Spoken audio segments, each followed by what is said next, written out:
So here in the Seattle area, we're on the traditional land of the Duwamish people, past and present, and we honor them and thank them today.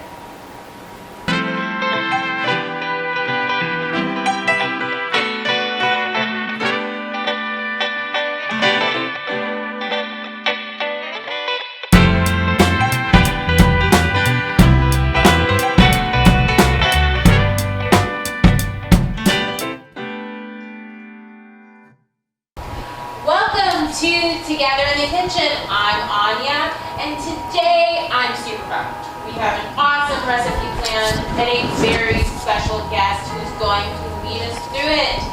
Educator, friend, and colleague, Kellen! Yay!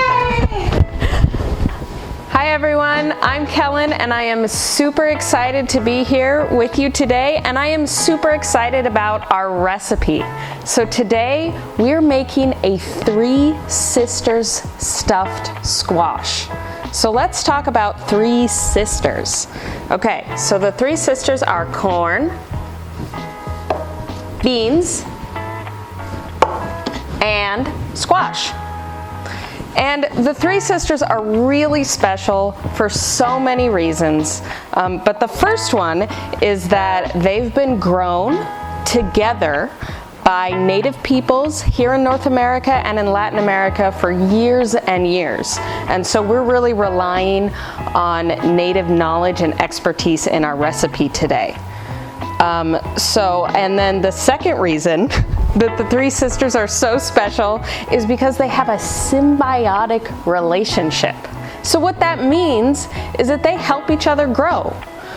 So there's the corn, which has a nice tall stalk, like this. The beans grow up the corn stalk while putting nutrients back in the soil. And then the squash, which is planted at the bottom, has nice big shady leaves that protect the other two from pests and maybe even shade them from the sun. So this is really special today. Okay, so if you want to learn more about Three Sisters, how they're planted, the history, feel free to check out the links we have in the description of this video. So now we're going to talk about our ingredients and everything we're going to put in our stuffed squash to make it really flavorful and tasty. So first, of course, is the squash. And you can pick whatever squash feels good to you. And in a minute, we're going to talk about cooking times. But here are some options we have here, like some beautiful yellow ones, some bumpy ones. Any of these are going to work great. And then, of course, we have our corn and our beans. So today we used canned corn and canned beans, but if you have dry beans or even dry corn or fresh corn, that works too. Okay, and so we're also going to be adding some carrots, some nice lovely garden carrots we have today. We also have an onion, and we have some garlic, and then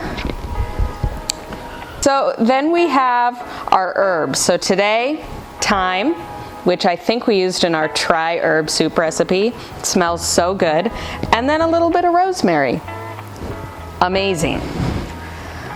And finally, we have some greens. So I picked kale and chard, but any greens work for this. You can use spinach, you can use collards, you can use cabbage leaves, you can use whatever greens feel right to you. Okay, and then I decided I want to get a little wild with this recipe, so I picked out cinnamon, and cardamom. And I'm gonna add cinnamon and cardamom, oh my gosh, that smell, to our stuffed squash. So those are totally optional. You don't have to, but that's what I'm gonna do. And And of course, last but not least, I'm so sorry for forgetting the millet. So we're adding a grain in here. And one of the reasons for that is to, add some more nutrients, add some texture, fill in our vegetables. So you can use rice, you can use barley, you can use any grain that you have. Today we're using millet. This is actually my first time cooking millet, so I am pretty excited and very grateful for Anya's help. So those are all of our ingredients today. So let's get started. Okay, so now we're going to talk about cutting squash. So let's first talk about this size. So this size, what I like to do, so I'll take this knife, and I'm going to use my spider fingers, and I'm going to chop off one end. Whoa, that was hard. Sometimes uncooked squash are hard. Okay, and I'm going to cut off this end. All right, so now you have kind of this beautiful little squash. And what I'm going to do is I'm going to find a good grip on it, a good safe grip. And you know what? I'm going to use this bigger knife I have here. I'm going to take this good safe grip, and I'm just going to go down. Oh, and through, and look what I did. I cut a little piece like this. That's okay. Things happen, and now I'm going to change my method. So I'm actually going to use a flat edge, and I'm going to go like this. And then I'm just going to go down. And there you go. You have two beautiful halves of squash. So now what we need to do is take our spoon and scoop out the seeds. Scoop, scoop, scoop. I'm going to put them right in here. And actually, I bet that you could, if you wanted to, that you could keep these seeds and wash them and roast them.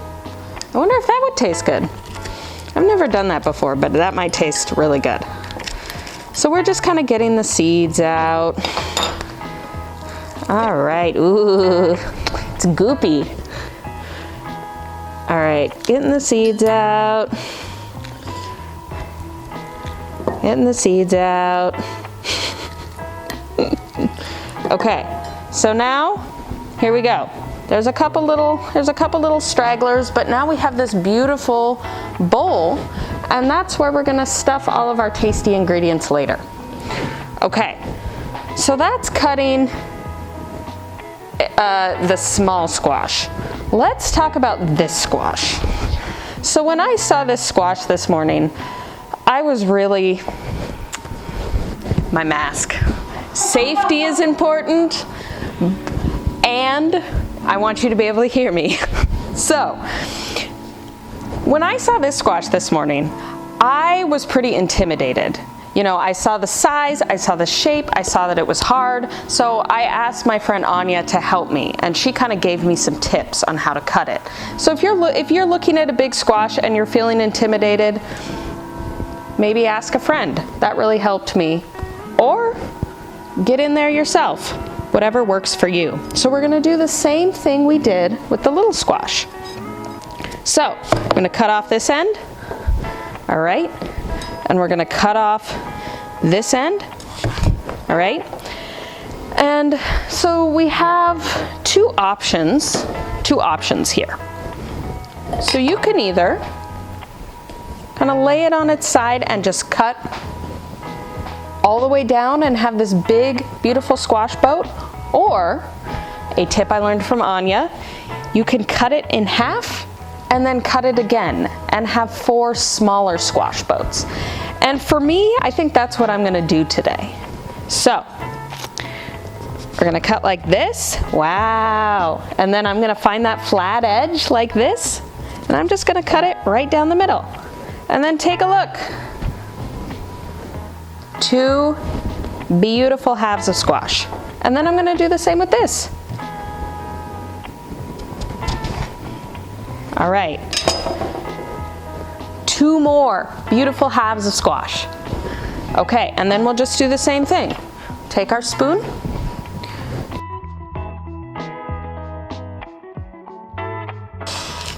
all over the place. Okay, scooping out. And so this is the one that I did, that little mistake cut, but that's okay. And it looks like it's intact. I just need to be a little more careful when I'm scooping this one out. All right, look at all of our squash. Okay, so now in order to put them in the oven, we're gonna get some oil on them.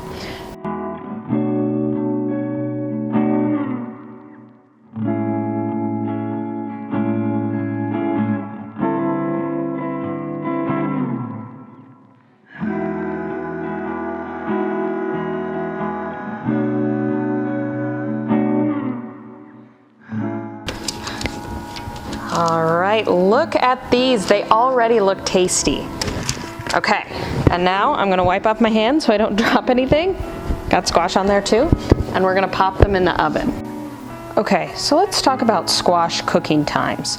So the cooking time is going to depend on the size of the squash.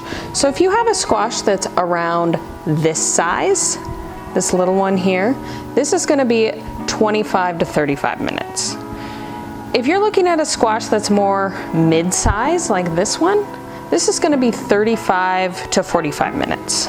And then if you've got a big squash like this is gonna be 45 minutes to an hour, and that's roasting time in the oven. All right, so we are putting them in our oven that we preheated to 375 degrees. And we're just gonna put them in here. All right, and so those smaller pieces, we're gonna keep in there for 25 minutes, and the bigger pieces, they're gonna be in there for about 45 minutes. All right, let's get into it with our veggies. So I'm gonna start with the onion. So I'm gonna take my spider fingers, I'm gonna go like this, and I'm gonna cut one end, flip it, the other end. All right, get rid of those. And then I like to take off the skin just with my hands before I get into cutting it. Just something I like to do, makes me feel like the knife is not slipping around. I don't know. So who out there likes cutting onions? I bet there are people. So think about it. Do you like cutting onions? I like the smell of onions, but they kind of make me cry. So I don't know. Okay, so using our spider fingers, we're looking to dice this onion. So using our spider fingers here, I'm just gonna cut like this, strips like this. So then we have a nice cut onion like this, and then I like to go this way. Ooh, feeling it. And then when it kind of gets to this point, I like to flip the onion over like this, and then just keep going. And then you might have to go back. I might make these pieces a little smaller. You know, do another cut here, kind of look at all the pieces.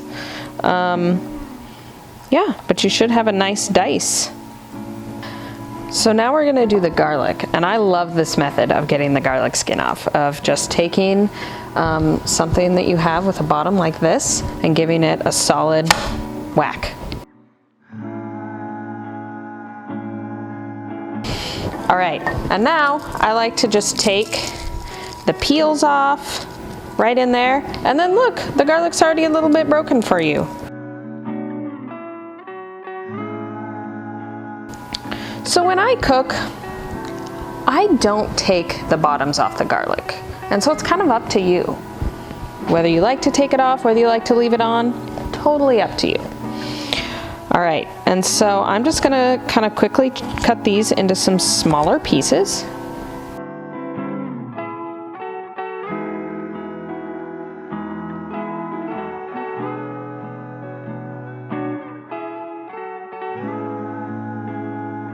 And then I feel ready. I feel good to go. All right, so here's my minced garlic, and same thing. I'm gonna put them right with the onions, and I'm gonna put it at the edge and just really try not to get any on the floor. All right, We're doing it. We're almost there. Beautiful. Okay, and now we're gonna move on to our carrots. Okay, so now we're gonna work on chopping our carrots. So you can use, if you have one big carrot, that would work great for this recipe. If you have 3 smaller ones like we have today, that also works great. So I'm gonna start by cutting off the tops, and I love that Anya used this in the dry herb soup from an earlier episode. That was amazing. And I'm also gonna cut off the top. So now with my roly carrot, I'm gonna make a flat side, just like this. And then I'm gonna cut it right down the center so that I have 2 pieces like this. And then what I like to do is put each on their flat edge and just do little half moons.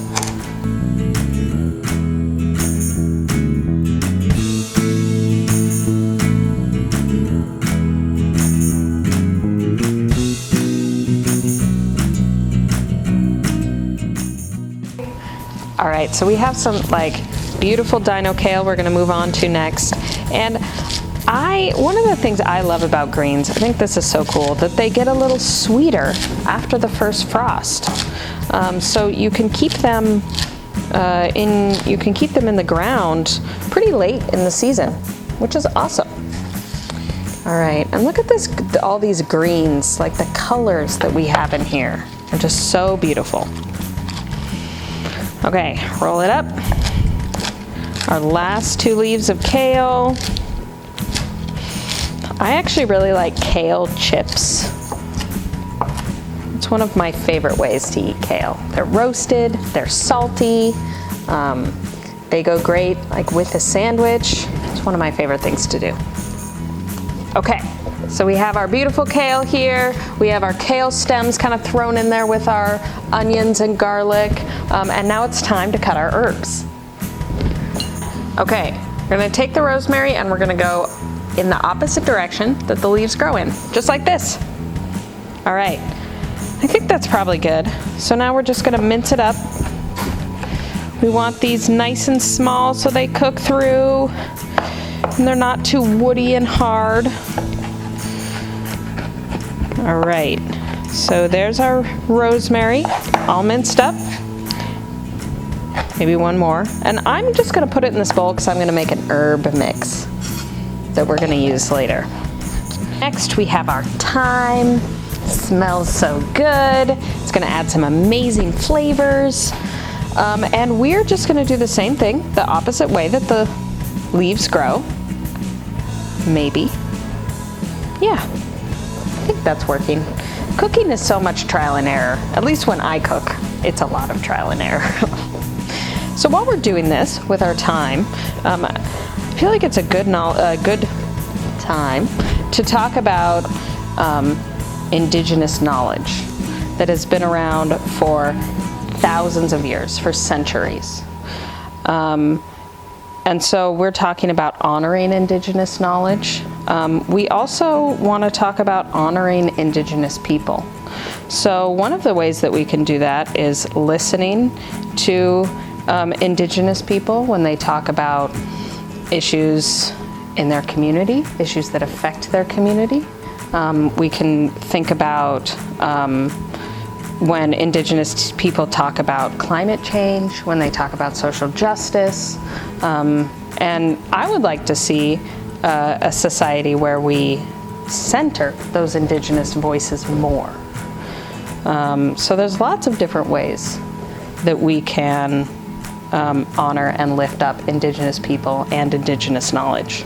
And now we are ready to mince our thyme. So I've got a little pile here and I'm just gonna do the same thing.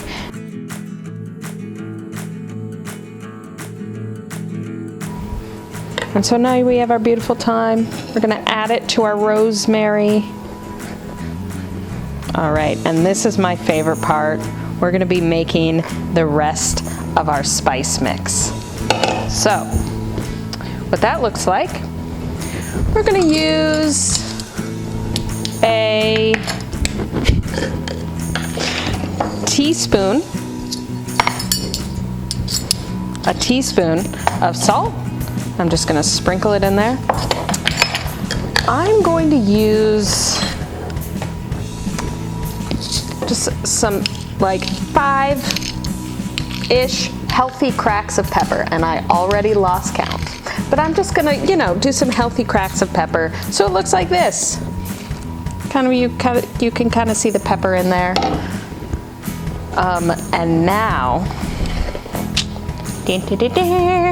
my favorite surprise ingredients. And again, you can use any spices that feel right to you. I'm really feeling cinnamon. So I'm gonna take half teaspoon, of cinnamon. And one of the tricks I like is if I fill it too much, I just sort of tap it on the rim here. Cinnamon. And cardamom. So these come in these huge pods like this, and we grind them up, and I love the smell. So I'm very excited about this today. Okay, and I'm just gonna take a half teaspoon of cardamom and put it right in there. All right, I'm gonna take my spoon, I'm gonna stir it all up. All right, and now, here we have it, our spice and herb mix for our stuffed squash. Okay, so the next phase of our recipe is sauteing some of the veggies and warming up our rice and beans. Warming up our corn and beans. So we're getting even closer to my favorite part of this recipe, which is stuffing the squash. All right, so let's get started. So we're gonna turn this on. We're gonna turn it on medium heat. And then I am going to add a tablespoon of oil. Whoop. Okay, and then we're gonna add our carrots first. Just, so that they can cook through. They could be a little harder, so they might need more time. So we're gonna start with our carrots. They're already sizzling, and I realized something that I should have done. Okay, so we have something here called the GPS oil test. So you put oil in the pan, and then you add one veggie. You add one veggie, and you wait till it starts bubbling, and that's how you know the oil is ready. I didn't do that. I was just so excited to get going, so I just dumped all the carrots in there. But something I might do next time to make sure our oil is nice and hot and ready to saute. All right, and now we're gonna add the onions and the garlic. They smell so good, and they're gonna smell even better when we start cooking them. Oh, and not to forget the chard and kale stems. All right, so let's get them in there. Ooh, yeah. Listen to that sizzle. So we're just going to stir this up, let it cook. And the idea here is cooking until the onions and the garlic are slightly browned. So we don't want them too cooked, because like I said, they're gonna go back in the oven. We're just looking for them slightly browned. All right, so things are starting to really heat up in here. They're sizzling, they're getting a little brown. I believe one of the terms you can use is fragrant, which I think means when the onions and garlic smell strongly. That's what I think it means. All right, so we are ready for our corn and beans. So these are, of course, from a can, already cooked. We just want to get them in there to kind of get them warmed, everything the same temperature. It's going to really help when we put everything back in the oven. So I'm going to add this sister, the beans. I'm going to add the next sister, corn. All right, get that corn in there.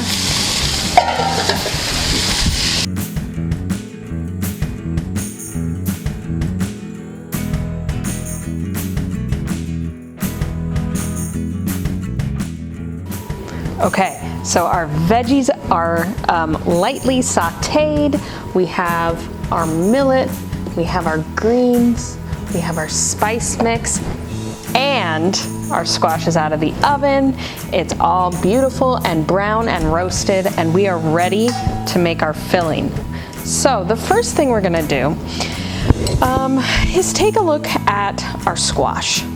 So some of our squash, like this one, have this beautiful bowl. I don't wanna mess with that. I wanna leave it there. This squash doesn't have as much as a bowl, so I'm gonna scoop some of it and add it to our filling. I think it's gonna be really tasty. The thing to remember though is to leave about an inch around the edges, so an inch of squash around the edges so that you have enough to hold the filling in there. All right, I am scooping the squash out.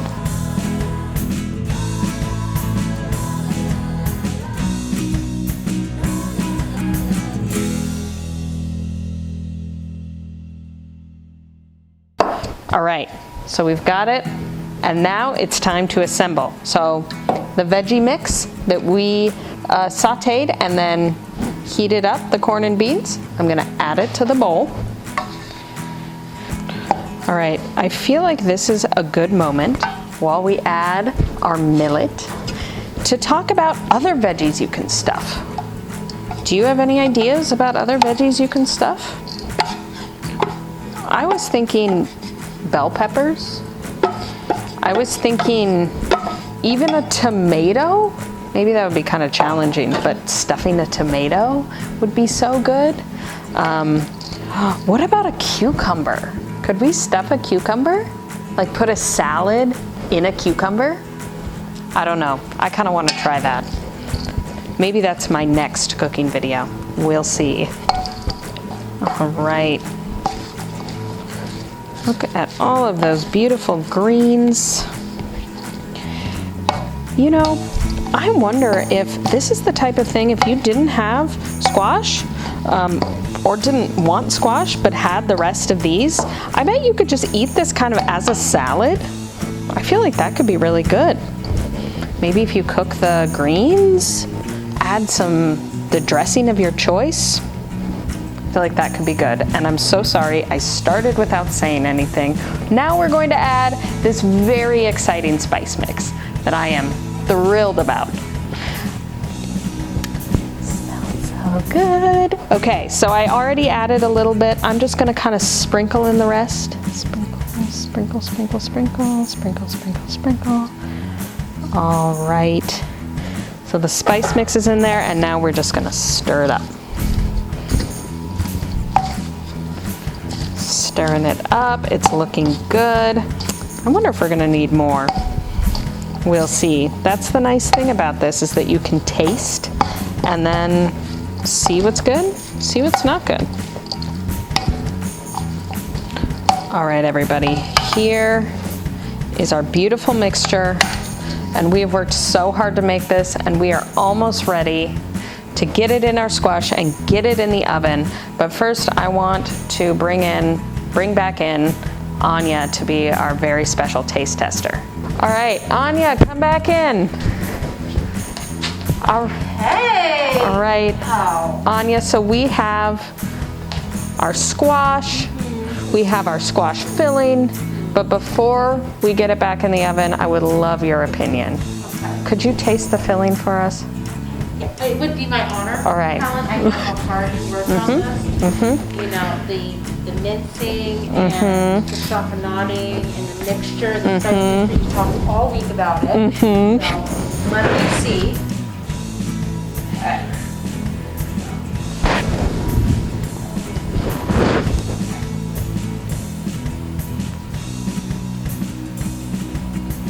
Yeah? It's good? Good. All right. It's good. Uh-huh. It's good. Do you think there's anything we need to add? I would add, maybe like a tinge more salt Okay. to bring out all that warmth of the cinnamon and the cardamom and bring out the herbs a little bit. But honestly, I feel like you're definitely on point with the herb balance. All right. Really on point. Thank you, Anya. Be proud of yourself. Thanks, Anya. I am proud of myself.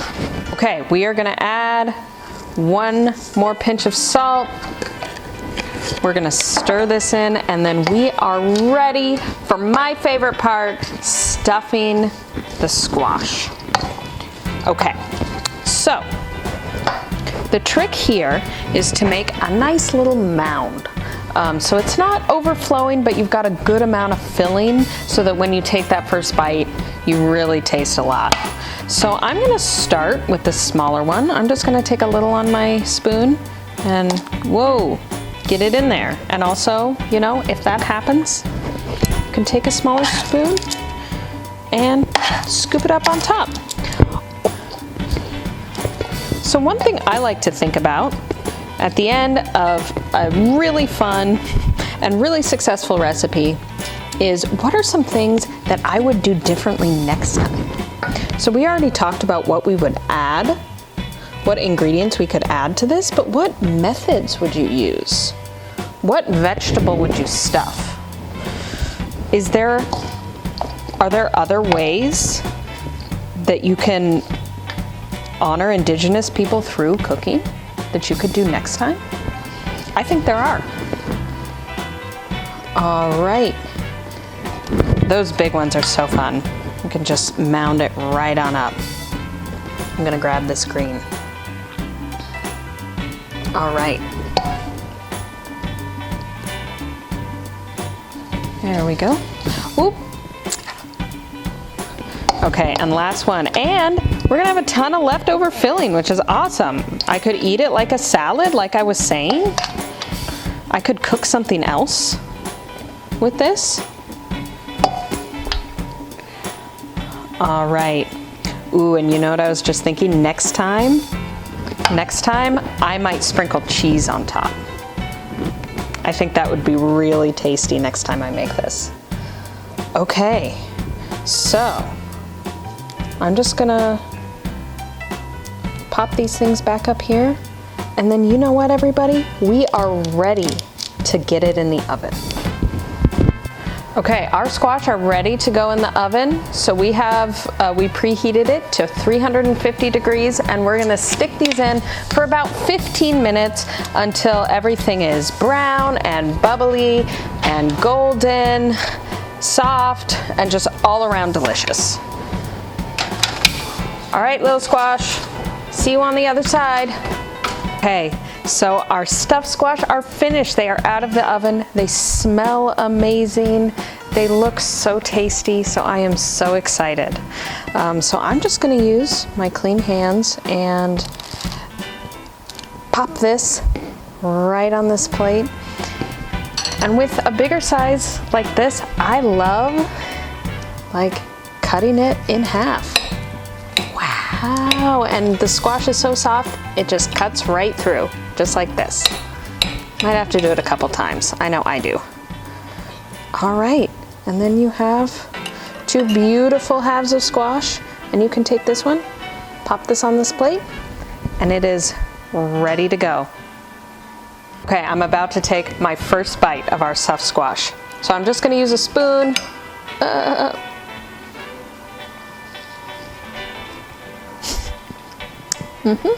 Sometimes things fall off. That's okay. Cause like, look. Now we have a piece of squash and we have some filling and we can just scoop it all up on the spoon.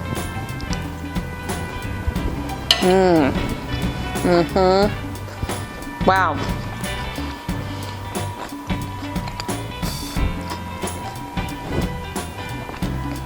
It is so tasty. I can taste the onion. I can taste the spices. I can taste the 3 sisters working together. Wow. All right, everybody, that's it for our show for today. If you make this, let us know. If you make it and change it, definitely let us know. Thank you so much for tuning in, and be sure to check out the links we have in the description to learn more about the 3 sisters and to learn more about some really awesome Indigenous chefs. So thank you again for tuning in to Together in the Kitchen. Until next time, bye everybody.